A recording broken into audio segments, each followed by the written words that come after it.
happy Monday. Today we're going to be talking about marathon mindset and how you know that you're ready to take on the huge training that comes along with running a marathon, whether it's your first marathon or maybe it's your first marathon since having kids, or maybe just it's been a while and you're just contemplating, do I want to run a marathon? So if you don't know, I am training for my 9th marathon in November, Revel Big Bear, and is actually my first road race, or like first true marathon that I have done since having my twins 4 years ago. So this was a big decision for me. And last year I actually signed up for a marathon, the California International Marathon, because I kind of got caught up in the FOMO and got really excited, and I thought I was ready.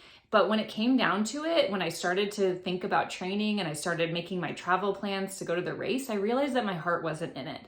And while I do want to first say you, in order to be ready to train a marathon, there's a few like physical things that we want to cover, which is, first of all, you should have some experience running, and that should be like at least 4 to 6 months of running at a bare minimum before you tackle the training for a full marathon. Of course, I'm sure there's people that have done that and not had that experience, but that's just what is recommended.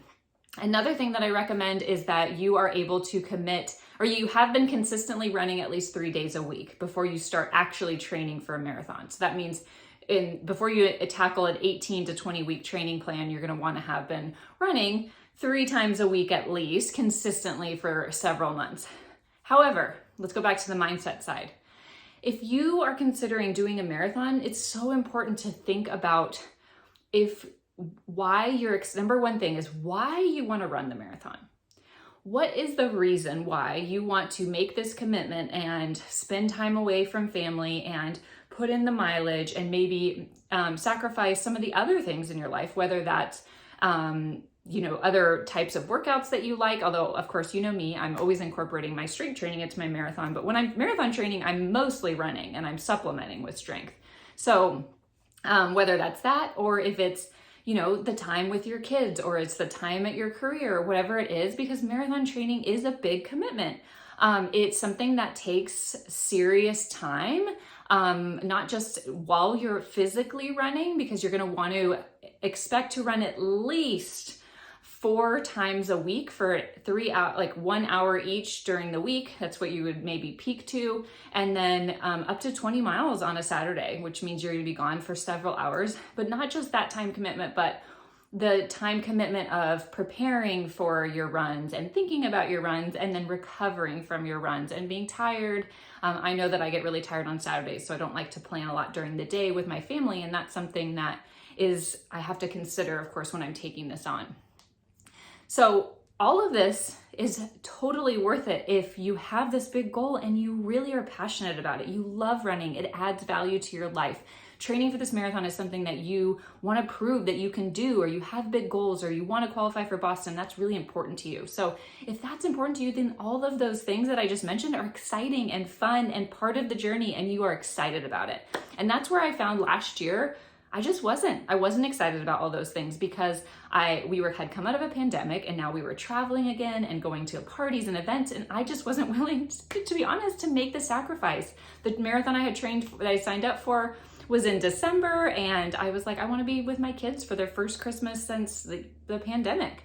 I don't want to miss even that one weekend where we're going to have activities, and I just wasn't willing to do that. And once I had that real honest conversation with myself, I was able to release that goal and move forward.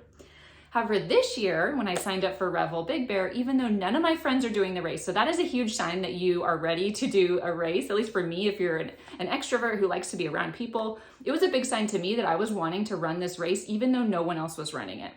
Because last year, when I was training for California International Marathon, I signed up because it was FOMO. Like, so many people I knew on Instagram were doing the race. One of my friends was going to do the race. A couple of my friends were going to do the race, and I didn't want to miss out. But with this race, I'm doing it even though no one else is doing it. And that was the same for all of my big goal races, was like, I don't care who's running this with me, because it's a goal that it means something to me. So asking yourself that, like, are you just going along with someone else's plans, or is this truly what you want? If the answer is yes, this is truly what I want. Yes, I'm willing to take the time to train and to recover, and I'm excited about it. And doesn't mean that every moment of training is going to be fun. but if your heart is in that, and then if you've had that conversation with your family about who's going to watch the kids, if you have kids, on Saturday mornings, and how your weekend's going to be structured. It's been very helpful for me and my husband to allocate Saturday mornings for me to do my long runs and Sunday mornings for him to do his thing. But that might not be the case for families who maybe go to church on Sunday, or they have a lot of soccer or like kids activities. But there are ways that you can get creative and work around this and communicate and balance and make it work for you and your family. So I hope this was helpful in some of the considerations that you would take into mind as you decide, like, am I excited and am I ready to train for a marathon? Or is this not my time? Is this just not the right time for me? And no answer either way is fine. I think one of the things in motherhood that really I had to come to terms with was like that my identity as a runner doesn't have to be caught up in what race I'm doing or what time I've run in that race. It's really like, what in this season of my life makes me happy? And right now, marathon training is making me so excited and so happy. So happy running, and I hope this was helpful for you.